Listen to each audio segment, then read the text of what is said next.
Pelo sinal da Santa Cruz, livrai-nos Deus nosso Senhor dos nossos inimigos. Em nome do Pai, do Filho e do Espírito Santo. Amém. Meu Senhor e meu Deus, creio firmemente que estás aqui, que me vês, que me ouves. Adoro-te com profunda reverência. Peço-te perdão dos meus pecados e graça para fazer com fruto este tempo de oração. Minha Mãe Imaculada, São José, meu Pai e Senhor, meu anjo da guarda, intercedei por mim. De novo, Jesus começou a ensinar junto ao mar, e uma grande multidão se ajuntou ao redor dele. Por isso, entrou no barco e sentou-se, enquanto toda a multidão ficava em terra junto ao mar.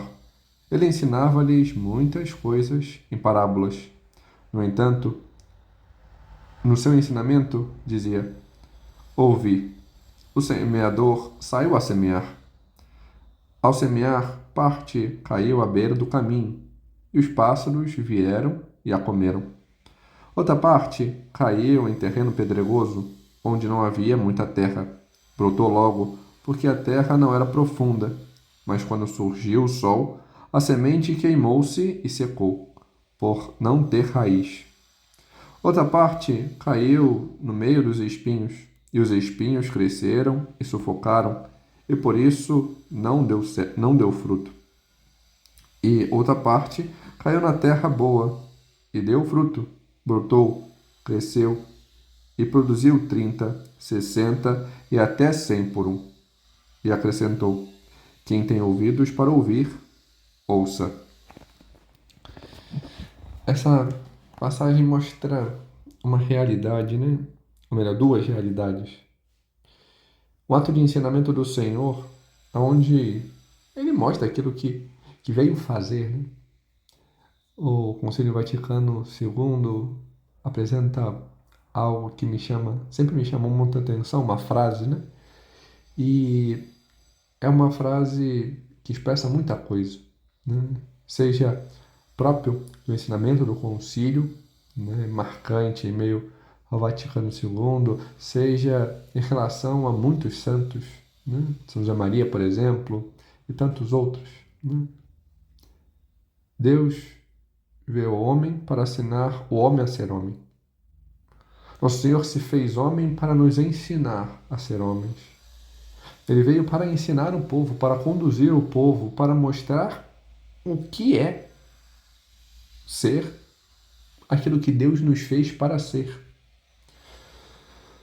E é interessante que o ensinamento do Senhor, diante da sua autoridade, era tão marcante e forte que muitos queriam escutar, ainda que aquilo de alguma forma estremecesse, ainda que aquilo de alguma forma exigisse. E é necessário também querermos nós ir ao Senhor, para ouvir a sua palavra, para ouvir o que ele nos diz, para nos deixar ser exigidos por ele, né? É belo ver como Nosso Senhor, mais uma vez, ensina em meio à praia, né?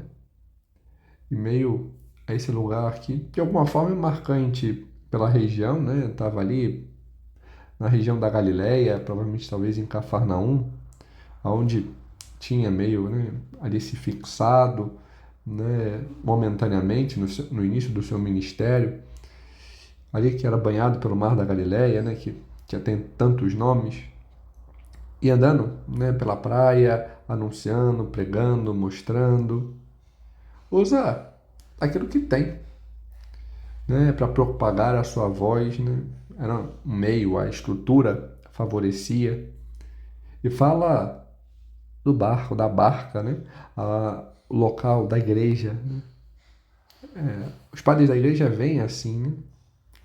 É necessário ter esta mudança e aprender a estar ali para ouvir o Senhor, para depois podermos ir para águas mais profundas, para depois levar outros tantos a Deus.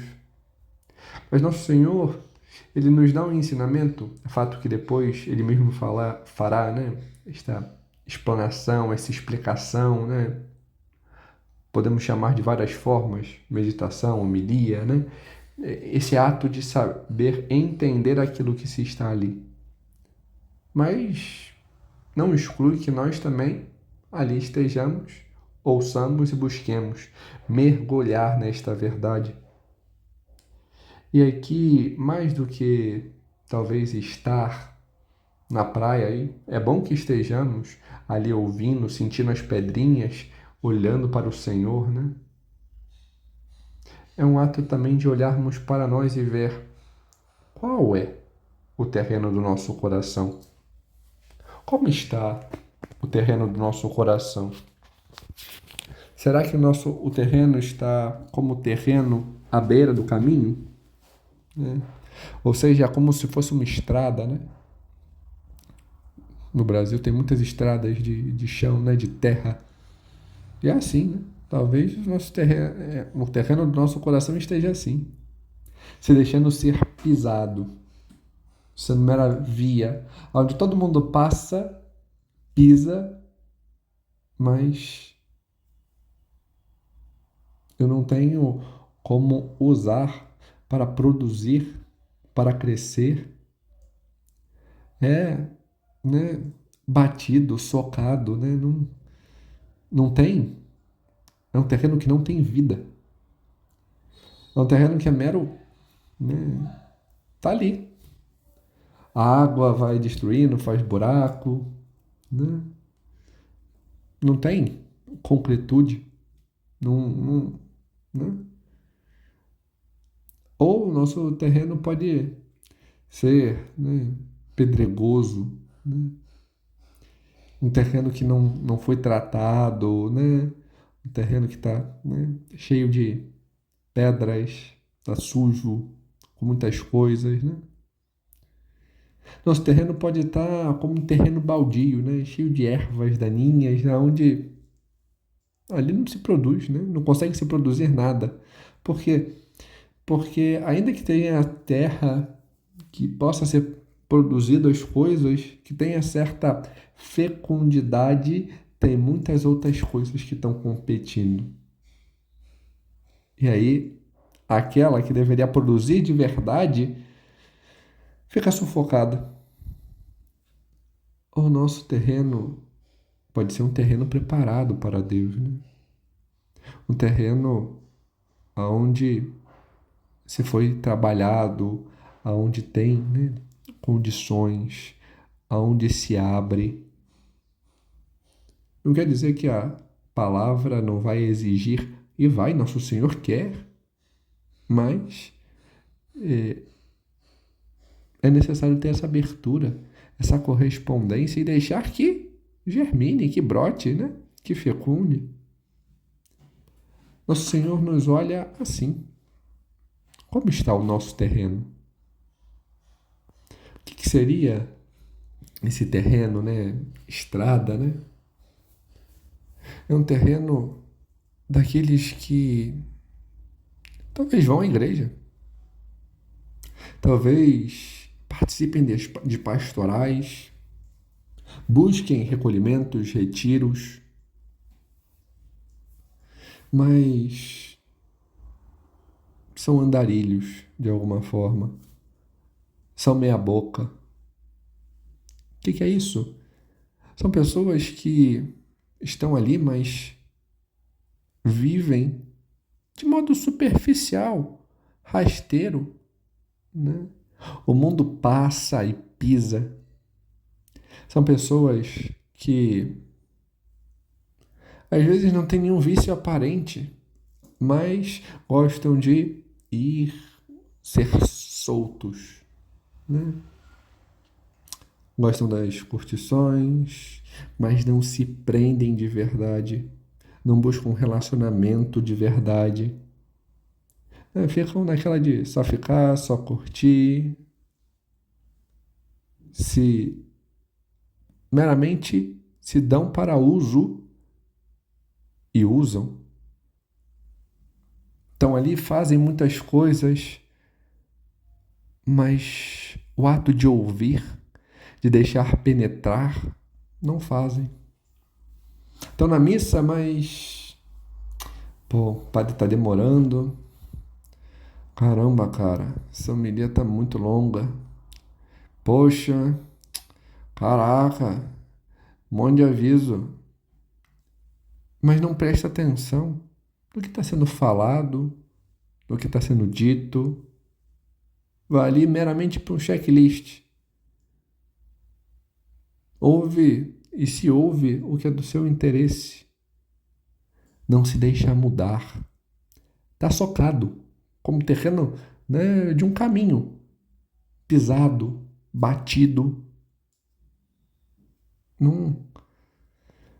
E aí, tudo que cai, vai. Não tem uma profundidade na vida de oração, faz muito mal e porcamente uma ou outra oração, quando faz. São esses os terrenos daqueles que são, né, como um caminho, né, e ficam indo e voltando. Aqueles que são usados, né? Não diria nem que talvez. São aqueles que de alguma forma estão em cima do muro, não se decidem, não querem, não se esforçam, não buscam esse ato de corresponder, de buscar o Senhor. E por isso, a semente que ali cai, os passarinhos comem. Também o impermeabilizado. Nem começar a criar raízes consegue. Não tem como. Existe o terreno que ele é pedregoso, ele não é tão batido, mas ele tem muitas pedras. Então, a sua superfície, ela é pedrosa, né? Tem uma frestinha, tem um pouquinho de areia, mas é raso, né? Então, fica naquilo. E quem são esses? São aqueles que até têm, né? Também estão em cima do muro, mas que tem um pouquinho de intimidade, mas tem vícios, pecados, né? Que estão extremamente entranhados e precisam de mais. Tem que querer tirar essas pedras. Tem feridas, não se abrem, não deixam tocar, tirar, limpar, arrancar essas pedras, não se deixam cuidar. Uma pessoa, por exemplo, né, no início do Evangelho de São Marcos vai falando, né, do cuidado com o leproso, com, né, o paralítico. É como se fosse isso, né, a pessoa que está ali enclausurada, fechada, né, e ver nesse sentido a confissão, a mudança de vida, né, também aqui é ver pessoas que estão assim, pessoas que têm trauma, talvez, em relação aos pais, ao outro, porque talvez pelo modo como foi uma separação, pelo modo como foram cuidados e criados num sistema de extrema opressão, ou num sistema extremamente superficial, deixavam tudo, né? Tratavam como qualquer coisa, fazia, mas não se tinha atenção, não se tinha um acompanhamento, não se tinha exigências, não se ia ensinando, educando. Pessoas, né, que talvez tivessem aqueles que admiravam, tendo palavras duras de desprezo, né, vendo diante da sua dificuldade um desprezo que a pessoa não serve para nada, ou ouvidos até mesmo de outros, mas que de alguma forma eram próximos, que o outro era sempre melhor, né? Às vezes tem essas relações, né? Seja com madrasta, padrasto, né? Ou até mesmo outras pessoas da família, né? O que também seria triste, mas avós, avós, ou, né, pessoas de consideração, ou que têm afinidade, mas que preferem aqueles que são seus, e aí você vai desprezando, né? Ah, fulano é bem melhor, fulano se aplica, fulano é isso, nossa, fulano é tão assim, olha, não, você não tem jeito, né? Você não muda, você... E aí, isso cria feridas, cria pedras. Pessoas que têm, né, o excesso de mimos, isso vai criando também feridas, porque aí a pessoa é tratada com coisas e não com aquilo que necessita. Então, tudo pode sair, tudo pode fazer, mas não se tem um acompanhamento. E aí a pessoa vai se sentindo diante daquilo dos outros, ela busca aquilo, né? Não tem atenção, ela é superficial. Pessoas que talvez tenham, né, esse conflito em relação aos outros, que talvez por não se terem acompanhado, já tem de alguma forma uma baixa estima e aí, diante de relacionamentos, se abatem, porque esperam sempre uma compensação. E aí, diante de uma negativa, diante de olha, não é assim que eu te vejo, se voltam e se diminuem ainda mais, se sentem rejeitados, ou então buscam ter até facilidades em se relacionar com outros. Só que isso coloca como um compensativo. E aí se mergulham diante da busca de um prazer dado pelo outro.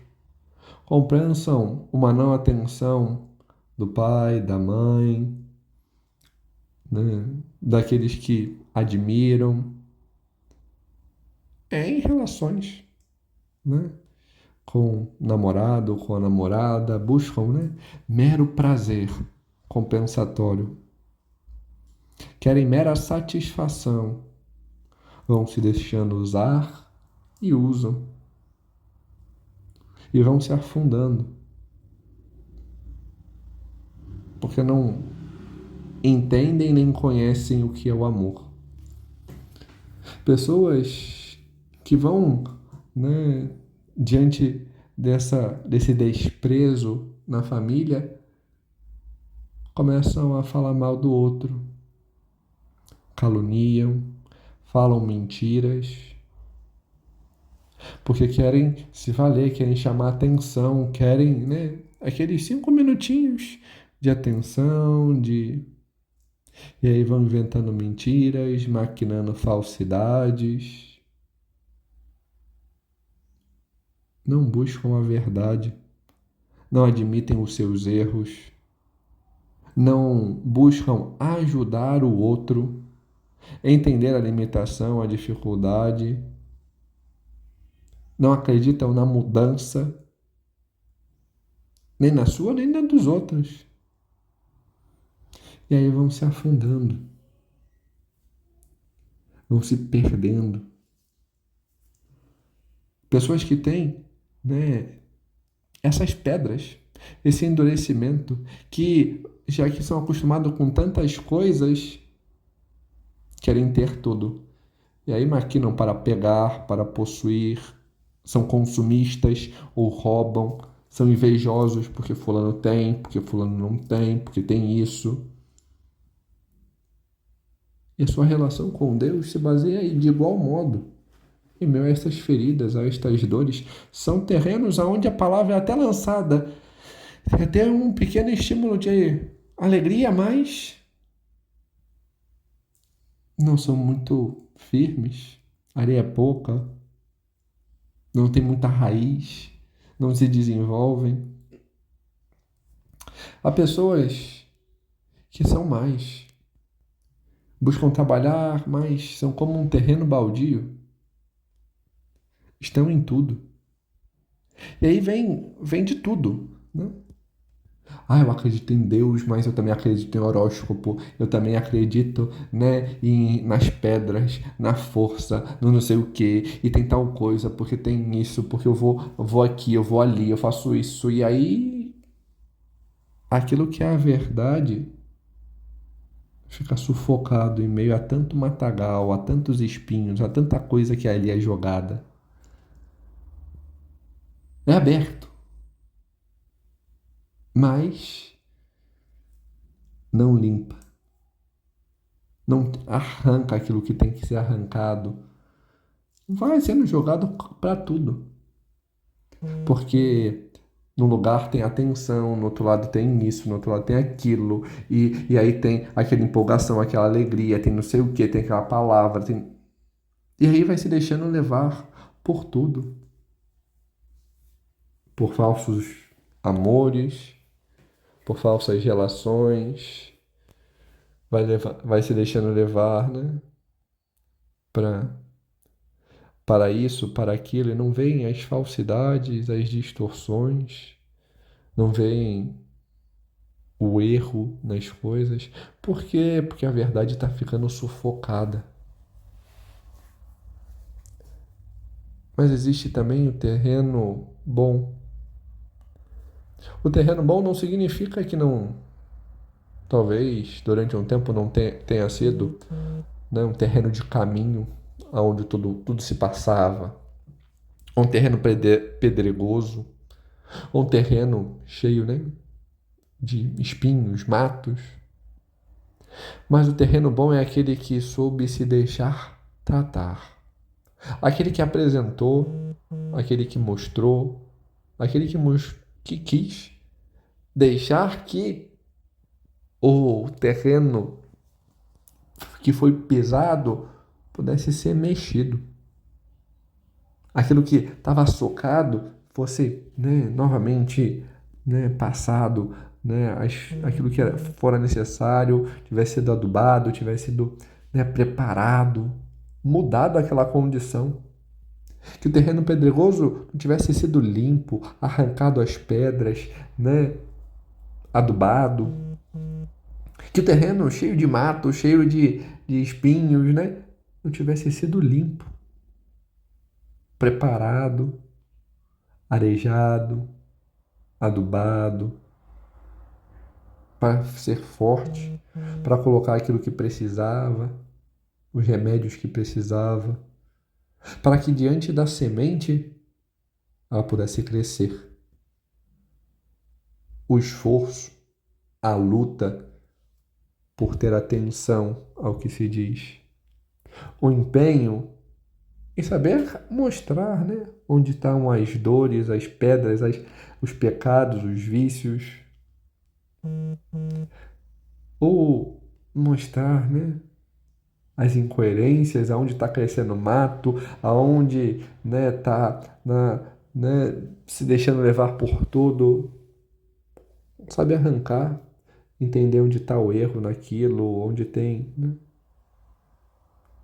E assim se move, se coloca, né, um verdadeiro, né, buscar, abrir-se, corresponder, deixar que a semente caia e ali possa então germinar. Germinar não segundo a sua vontade, mas segundo a vontade de Deus. De modo que diante da abertura a semente possa produzir muito. Esse é aquele que se abre a Deus, aquele que busca a Deus, aquele que quer corresponder à vontade do Senhor, aquele que deixa verdadeiramente a semente cair e produzir fruto. O Senhor está na barca, olha para cada um de nós e sabe identificar no nosso coração se o nosso terreno é duro, nosso terreno é de caminho, socado, E olha para nós, se o nosso terreno está assim, e que é Ele preparar o nosso terreno diante da nossa disponibilidade, do nosso empenho, da nossa abertura. Se nosso terreno é pedregoso pelos vícios, pelos pecados, Ele olha para nós e quer ali limpar, preparar a terra, arrancar aquela sujeira, aquelas pedras, para que a terra possa produzir. Nosso Senhor olha para nós se nosso terreno está cheio de espinhos, cheio de mato, cheio de coisa, e ali fala, porque quer limpar o nosso terreno para que a semente possa cair e produzir muito fruto. Se nosso terreno já é bom, nosso Senhor olha para nós porque quer continuar a tratar para que o terreno possa ser ainda melhor e produzir sempre mais. Sempre estar limpo, preparado, tratado. Por isso Ele nos chama à confissão, nos chama a ter este diálogo, nos chama a nos abrir a Ele, a falar com Ele, a ter direção espiritual, a deixar que sejamos tocados e transformados. A Virgem Santíssima, este terreno, extremamente bom e fecundo, produzia muito, talvez mais que 100 por um. Isso ela fazia por um motivo. Ela verdadeiramente sabia ouvir e guardar a palavra em seu coração. Ela sabia verdadeiramente estar inteiramente aberta ao Senhor e confiar nele. Confiar na sua providência, confiar no seu cuidado. Falava com Deus e a ele tudo confiava, né? As questões, né? Imaginemos, foi apresentado que, né, ela não teve medo de confiar inteiramente no Senhor, em meio dela poder ser apedrejada quando aceitou ser a mãe de Deus. Ela, né, diante da fuga para o Egito, imaginemos talvez a aflição e agora, esse ato de colocar, né, tudo diante de Deus. Também nós somos chamados a fazê-lo, a confiar no Senhor, a apresentar a Ele as nossas dores, as nossas angústias, né, as tribulações pelas quais estamos passando, a pedir, né, o auxílio, a graça que tanto necessitamos. Por isso, busquemos verdadeiramente fazê-lo e aprendamos com a Virgem Maria. Ela, a nossa boa mãe, a mãe de Deus e nossa, ela, aquela que soube servir ao Senhor plenamente, que ela nos ensine a saber também a servir e ter um coração aberto e fecundo, para que possamos produzir os frutos que Deus quer de nós. Dou-te graças, Senhor, pelos bons propósitos, afetos e inspirações que me comunicastes nesse tempo de oração. Peço-te ajuda para os pôr em prática. Minha Mãe Imaculada, São José, meu Pai e Senhor, meu anjo da guarda, intercedei por mim.